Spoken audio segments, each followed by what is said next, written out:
సమస్యలకి శాశ్వత పరిష్కారం కావాలి అనుకుని ఇక్కడ మెడికల్ కాలేజ్ స్థాపించిన ఘనత మన జగన్మోహన్ రెడ్డి గారిది.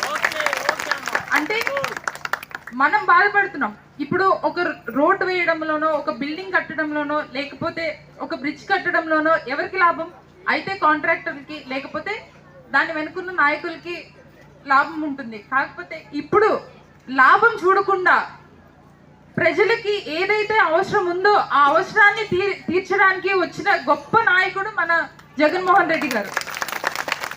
ఇవే కాకుండా స్కూల్కి పంపించాలంటే అమ్మలందరికీ ఎంతో కొంత మనీ ఉండాలి. అమ్మఒడి తీసుకుని వచ్చారు, వృద్ధులకు పెన్షన్ తీసుకుని వచ్చారు, పెన్షన్ పెంచి తీసుకుని వచ్చారు.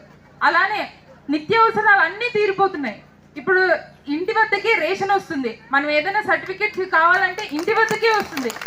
ఇవన్నీ అంటే 14 సంవత్సరాలు పదవిలో ఉన్నా కూడా చంద్రబాబు నాయుడు గారు తీర్చనివన్నీ ఓన్లీ 5 ఏళ్ల పాలన అనే కన్నా 3 ఏళ్ల పాలనలోనే ఇవన్నీ మనందరికీ ఫుల్ఫిల్ చేసిన ఘనత మన జగన్మోహన్ రెడ్డి గారిది.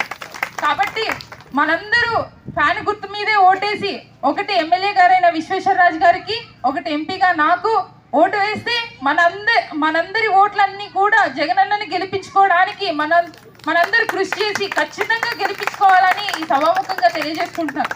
అంతేకాక ఈ 5 ఏళ్ల పదవిలోని మన జగనన్న మనకి ఇంత మంచి చేశారు కాబట్టి మనం రుణం తీర్చుకునే అవకాశం మనకు వచ్చింది. మన అభిమానాన్ని, మన రుణాన్ని ఓటు రూపంలో వచ్చే మే 13వ తారీఖు మీ అందరూ ఫ్యాన్ గుర్తు మీద ఓటేసి ఖచ్చితంగా భారీ మెజారిటీతో గెలిపిస్తారని కోరుకుంటూ సెలవు తీసుకుంటున్నాను. జై జగన్, జై జగన్.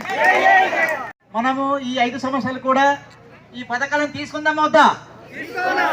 తీసుకోవాలంటే ఏం చేయాలి?